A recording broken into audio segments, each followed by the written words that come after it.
Estamos abrindo un camiño, e así é como se lexisla en igualdade, abrindo eses camiños. E voume con mágoa de que non saibamos estar a respecto de determinados temas por enriba das siglas. Porque as siglas son soamente instrumentos, non son fins nunca en si mesmos. Porque o fin en si mesmo que nos mantén aquí é actuar conforme a nosa conciencia e para mellorar a vida das persoas que están aí fora. Senón non ten sentido ser deputada ou ser deputado. Moi boa tarde a todas e a todos.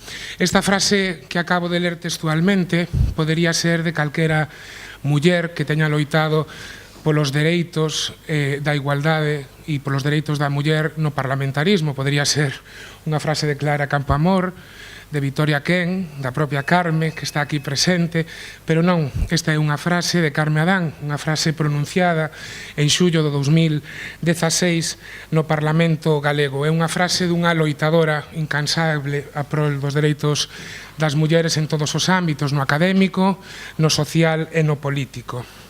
Esta frase que vos acabo de ler non só mereceu naquel momento o aplauso unánime do Parlamento galego, senón que tamén nos dá para reflexionar ao redor do que significa Carme dentro dese movemento político e o seu xeito de facer política e o seu xeito e os seus valores tamén éticos e morais.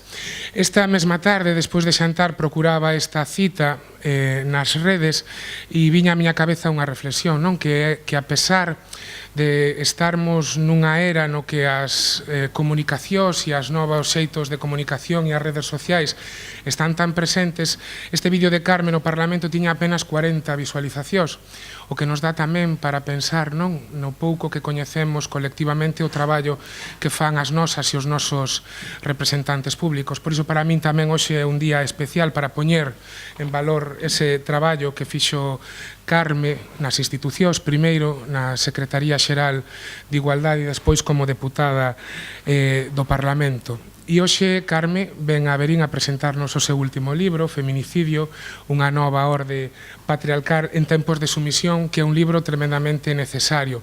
E digo que é un libro necesario porque é certo que a pesar de que nunca se falou de tanto de feminismo como neste momento, tamén é certo que nunca antes se sentiran ataques supostamente democráticos aos dereitos das mulleres. Por iso mesmo é importante que nesta cuarta onda do feminismo, que xa se marca como cuarta onda iniciada o pasado 8 de marzo, pois nos dotemos de instrumentos teóricos e de instrumentos de reflexión tamén pois para avanzar e para resistir nese camiño ou nesa intencionalidade por parte de algunha xente de retroceder nos dereitos das mulleres. E é tamén un libro agardado no feminismo galego, estábamos todos agardando este libro de Carme Adán. Imaginadevos se é importante que publica este libro Carme e a Real Academia Española introduce o termo feminicidio no dicionario. Entón, imaginadevos. Bueno, de Carme poderíase decir moitas cousas, xa temos estado con ela neste mesmo espacio noutras ocasións. En resumo, e seguramente despois teñades acceso ao libro e estamos aí, bueno, Carmen é doutora en filosofía, ensaísta e política, presidiu a Aula Castelao, durante os anos 2005 e 2009 foi secretaria xeral de Igualdade, foi deputada no Parlamento galego e ten unha interesante e inxente traballo académico ao redor da igualdade do feminismo.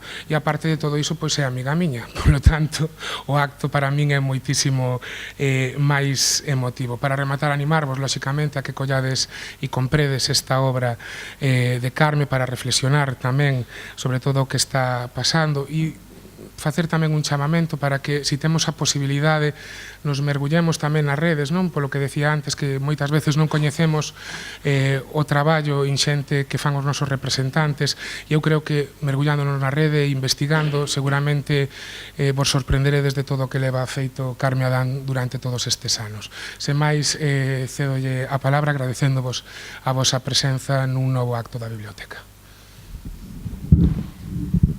Moitísimas grazas a todas, a todos. Xa o dixo todo Diego, somos amigos e eso pois, é o que marca que hoxe viñera así con tanta ilusión a Verín por moitas cousas, porque efectivamente cando te plantexas falar de teoría feminista ou en este caso, de violencia de xénero. Despois debatiremos un pouco sobre que ese concepto de feminicidio. Eu creo que sempre decimos, non, que non se aprende solamente cos libros ou solamente estudando. A min, que cosa que me gusta moito estudar e ler, sino que aprendes pensando en compañía. E nesta sala hai moitas persoas coas que pensei desde puntos de vista cercanos, diversentes, cas que debatín, cas que discutín, cas que escribín, cas que rin, cas que chorei, cas que fixe moitísimas cousas, non? E parte, bueno, pues está aquí Conchi, que estivo ao principio cando redactábamos a lei de violencia, cando esa lei, pues, galega de suyo de 2007 iba adiante, Carmen, coa que tamén foi ponente na última modificación desa lei no Parlamento Galego, exactamente en suyo de 2016, bueno, pues compañeros como Alberte, compañeiras, e, bueno, pues con Diego, que o coñecín cando ele era novo, ahora que sigue sendo novo, pues nos mantemos aquí todos, pero a primeira imaxen que teño del, pues un Diego pues, todo activo no movimento estudantil, co tema de igualdade, na facultade en Ourense, e, bueno, pasa o tempo e dices, bueno, pues que ben que este aquí Diego falando de igualdade e que este aquí, pues, contribuindo, no? Pues tamén ao benestar do, iba a decir do Concello de Verín, pero sería das persoas, no? que viven en Verín. Por eso que, en certa medida, esta obra ou este libro recolle un camiño, non? Andado de moitas persoas de plantexarnos moitas veces, pero que ocorre? Que é isto da violencia contra as mulleres? Que é isto da discriminación? De onde ven? Por qué? Supoño que son ideas, no? Que sempre nos asaltan, que decimos, pero como é posible que despois de tantas leis, de tantos programas, que ocorre? E sempre nos gustaría que tiveramos unha resposta simple, que dixéramos, é por isto, ou unha receta.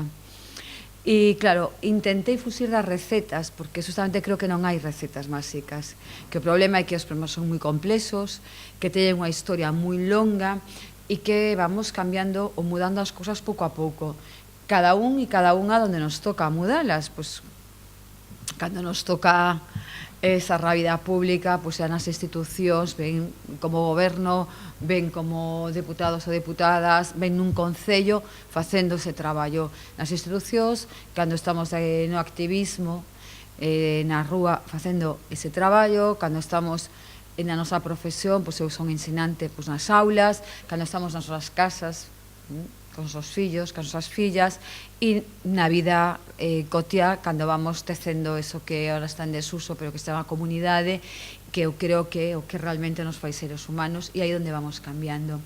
Entón, cando comecei a pensar no tema de que é o feminicidio, foi que a final da anterior legislatura, sobre todo porque despois de 10 anos da lei integral, que se aproba no 2004, e casi 10 anos, 9 anos da lei galega, a veces temos a sensación, non sei se vos pasa a vos, de que non se mudou nada. Os parece, non? Temos a sensación. Pero despois, se nos sentamos e reflexionamos, sí que se mudaron moitas cousas. É dicir, botamos a vista atrás, podemos ir ás hemerotecas, e fará 20, 30 anos, non aparecía o concepto de violencia de xénero nos xornais. Se fala habitualmente de violencia doméstica, incluso había, sí, un eco de crimes pasionais, ¿no? En algún momento, que eso fai 2 ou 3 décadas, é dicir, non fai tanto, se collemos, ¿no? Históricamente, o século XX. Por lo tanto, sí que se mudaron cousas en relativamente pouco tempo. Que ocorre? Claro que unha lei non é algo máxico, non é algo que vai a producir un cambio en todo o devir de os seres humanos, bueno, desde non se sabe cuándo, pues vamos a poñer un punto aí, pues desde o século VIII antes de Cristo, por exemplo, donde sí que de aí podemos ver raíces de un patriarcado que toma forma en diferentes códigos xurídicos e ao longo da historia está presente. Entón, claro, cando nos enfrentamos, bueno, introduzamos un novo termo na legislación, que era ese debate que dábamos aí, Carmen Maseu no Parlamento. ¿Para qué? ¿Qué vamos buscando? Porque se cree que uno legisla para buscar o ben, bueno, en este caso, o ben común, o ben das mulleres e a eliminación da violencia. E argumentábamos que eso vai a dar maior visibilidade, maior claridade e vai a ser unha forma de despatriarcalizar o dereito. Conseguimos algunha cousa, pero non conseguimos en ese momento un consenso para que se introducera na legislación. Posteriormente, xa nesta legislatura, sí que conseguiron ese consenso, aínda que todavía non se executou. Bueno, xa de volta na vida civil, ¿no? Aquí vamos a chamar vida civil a volver ao instituto. Pois empecé a darlle voltas. Bueno, a mí me gusta moito a filosofía e quería escribir dende a filosofía. Ves aí ese tocho de libro que foi a miña tese de doutoramento.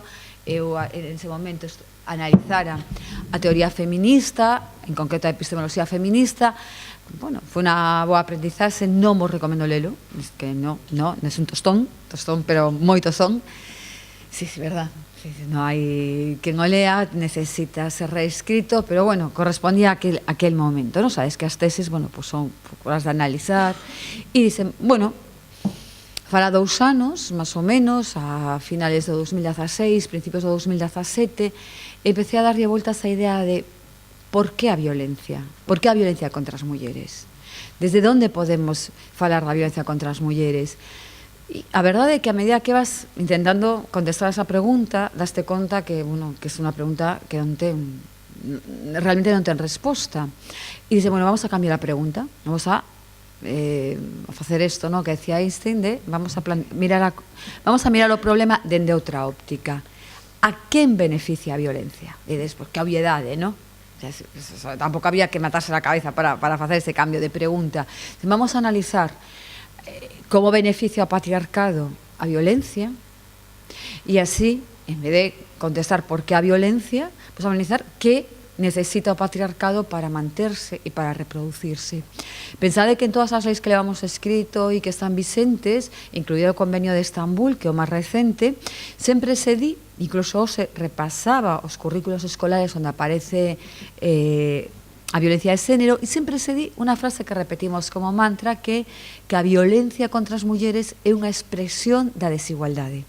A que vos sona? Porque o decimos en todos os sitios.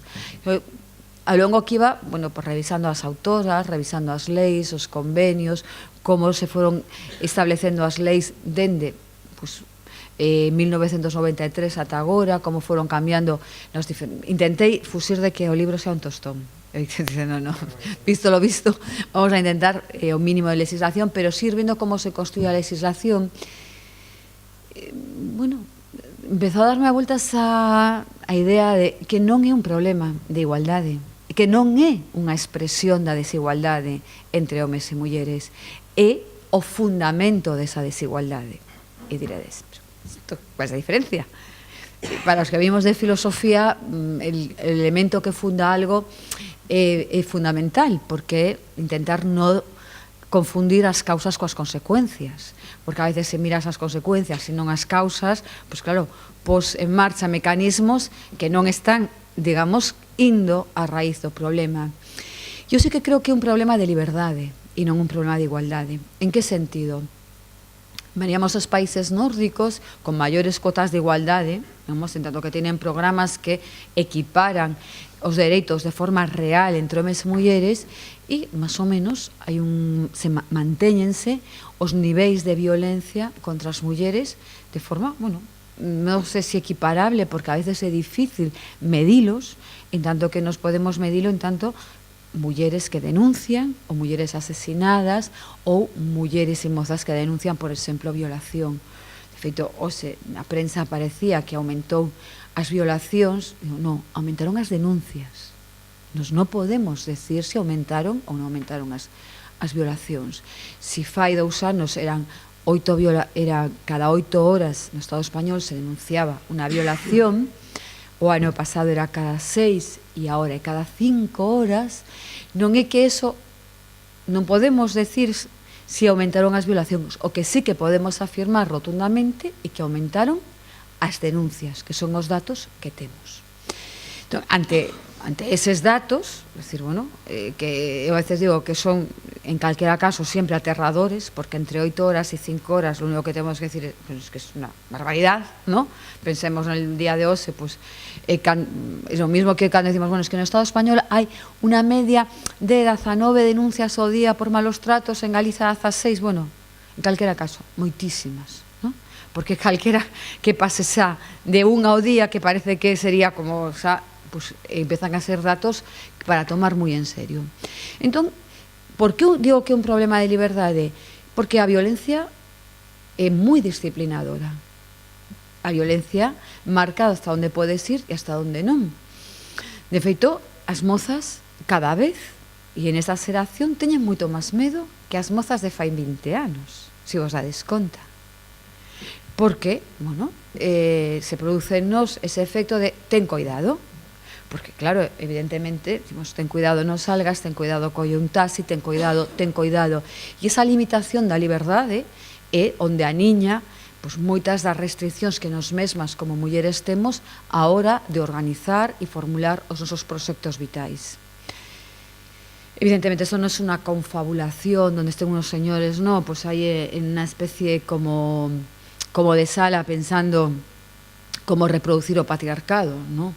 É dicir, en unha estructura onde cada un e cada unha estamos en un lugar, o que eu denomino aquí no libro, seguindo as epistemólogas feministas, estamos nunha situación, nos reproducimos un rol, e en esa reproducción dese rol, tanto homes como grupo, mulleres como grupo, pues tamén reproducimos ese patriarcado, aínda que creamos que non, o estamos facendo todos os días, nas todas as nosas accións cotiá. E a pregunta é, estáse reformulando ese patriarcado hoxe? E eu dicen, sí, esa miña aposta aí é que sí, que se está reformulando, porque o patriarcado históricamente non se mantén, é unha estrutura que funcione, e para que funcione, pues tiene que ser dáctil, tiene que ser maleable, tiene que decir, bueno, no voy a ser el mismo patriarcado de la Edad Media, ¿no? O a principios del século XX, que, ose, nadie se ocurra ahora que, no van a ser aquí los de Vox a decir, no, as mulleres no va a decir, que les quiten el voto ás mulleres, hombre, no, así, de entrada parece que sería un pouco heavy. Entonces, o que facemos é moldear a linguaxe e decir algo así como, no, pero si todos sufrimos violencia, si a sociedade é toda violencia, logo as mulleres non sufren máis violencia por ser mulleres. Esa é unha modificación que leva a unha banalización do tema das violencias contra as mulleres. Dicimos, sí, claro que hai violencia da sociedade. E nos claro que queremos, claro que queremos unha lei, non sei, para que non sufran violencia as persoas maiores, que seguramente as sufren habría que ir, ¿no? Aí habría que enfiar polo miúdo, porque unha vez que estamos en unha sociedade onde solamente eres importante si eres productor, no produces, ale, fuera, uno menos. Pero eso sería outro análise, aínda que tamén teríamos que entrar en perspectiva de xénero, seguramente as mulleres maiores menos, pero o que non podemos negar é que como mulleres sufrimos máis violencia en todo o planeta, e aquí tamén onde estamos, e además a sufrimos por ser mulleres. A violencia de xénero como concepto nos axudou para ver eso, nos lo mostra. Que nos mostra a palabra feminicidio? Que máis dan as palabras, diría algunhas? Bueno, os conceptos, se os temos, sirven para denominar unha realidade e para facer visible esa realidade e todo o que rodea esa realidade. Dicen as filósofas, cando tienes un concepto, tú podes politizar sobre algo, podes falar sobre iso. Cando tú dices, as mulleres son asesinadas por ser mulleres, ese é o debate. Son asesinadas por ser mulleres ou non? Hai quen nega a violencia de xénero e dice no, e que decimos no, en esta sociedade existen unos mecanismos de poder polos cales as mulleres sí que son asesinadas por ser mulleres e é un factor de risco. Evidentemente, a palabra, ¿no? E no libro o conto un pouco a historia desta palabra, en unha traducción do inglés, e lo normal é que te pregunten, bueno, pero en vez de feminicidio debería ser femicidio, ¿no? Igual que homicidio, ¿dónde está a diferencia? Porque a traductora castelán, que Marcela Lagarde, de un termo que xa leva dende os anos 70 rulando no ámbito anglosaxón por parte de algunhas feministas, dicen, no, para marcar que non é un problema de asesinatos en femenino, é dicir, eu acollo o coche, baixo por aí, no, e me atropella un camión, imaginemos, bueno, pues en vez de ser un homicidio involuntario, pues sería un femicidio involuntario. Podríamos entrar aí a ese debate no Código Penal, pero ese non é o debate é que cando unha muller é violada, unha muller é asesinada por unha cuestión de violencia de xénero, o factor de risco aí é ser muller, non estar na carretera cruzando cando un camión perde os frenos, por exemplo, ¿no? Que sería outro termo. Entón, para marcar eso, a traducción que se elixiu foi feminicidio. E que pode introducir eso cando vamos a dar un debate? Porque nos queremos seguir afondando na idea de que nesta orden patriarcal que se está establecendo, nova, na cal unha dos vectores básicos é a idea de que as mulleres xa vivimos en igualdade, eso que denominamos espellismo da igualdade, e que además eu pregunto, e esta nova orden patriarcal tiene algo que ver con neoliberalismo? Pois algo tendrá, porque se vivimos unha época neoliberal, tendrá que adaptarse a esta época.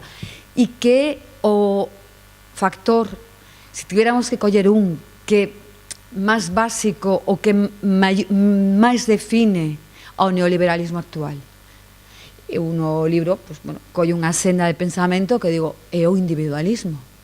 O neoliberalismo basease en destruir as comunidades, que as comunidades non teñan soberanía, e facer ao individuo creer ilusamente que dele é soberano, de todo. Soberano de su placer, do seu traballo.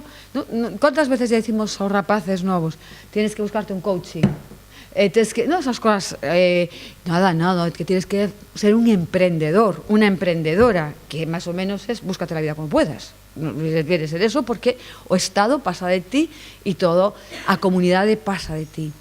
Pero ao mesmo tempo esa deixar ao pairo a xente nova viene aderezada de, pero eso te falla decidir, tú decides. Decides de si quiero traballar en Inglaterra de camareira ou de au pair, decido. Temos unha falsa sensación de que decidimos todo sobre a nosa vida. E iso nos fai tolerar os niveles de perda de comunidade e de precarización da vida. Por iso me parece que unha idea que é interesante é coller esa noción